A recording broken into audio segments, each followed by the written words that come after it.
Hello বন্ধুরা, শামীমের রান্নাঘরে আবারও একটা ভিডিও তোমাদের দেখাচ্ছি। আজকে আমি রান্না করছি চিকেন কষা। চিকেন কষা আমার এই যে হচ্ছে, আমি আগে থাকতে চিকেন কষাটা আমি কিভাবে রান্না করছি তোমাদের আমি বলবো। প্রথমে আমি কড়াই জেলে তেল গরম করে পেঁয়াজ কুচো দিয়েছি। পেঁয়াজ কুচো ভালো করে ভেজে নেওয়ার পর মাংসটা দিয়েছি। মাংস ভেজে নেওয়ার পর আদা রসুন বাটা, লঙ্কা, হলুদ গুঁড়ো, জিরে গুঁড়ো সব একসাথে নেড়ে চেড়ে মশলাটা মাংসের সাথে ভালো করে কষিয়ে নিয়ে জল দিয়ে আমি এখানে আমি ফুটিয়ে নিচ্ছি।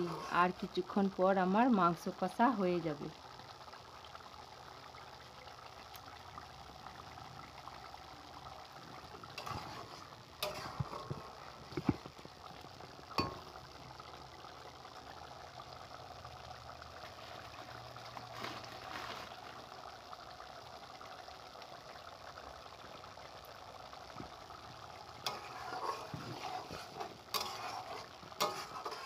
জলটা আর একটু শুকনো শুকনো হবে।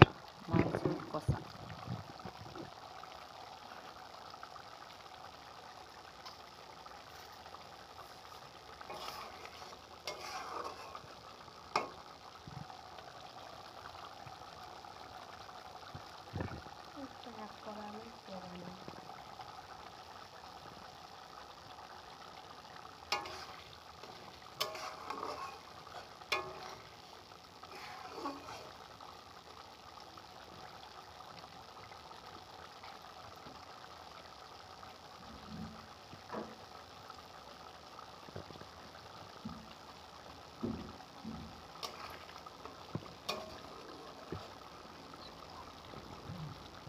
গ্যাস বন্ধ করে দেবো। আমার মাংস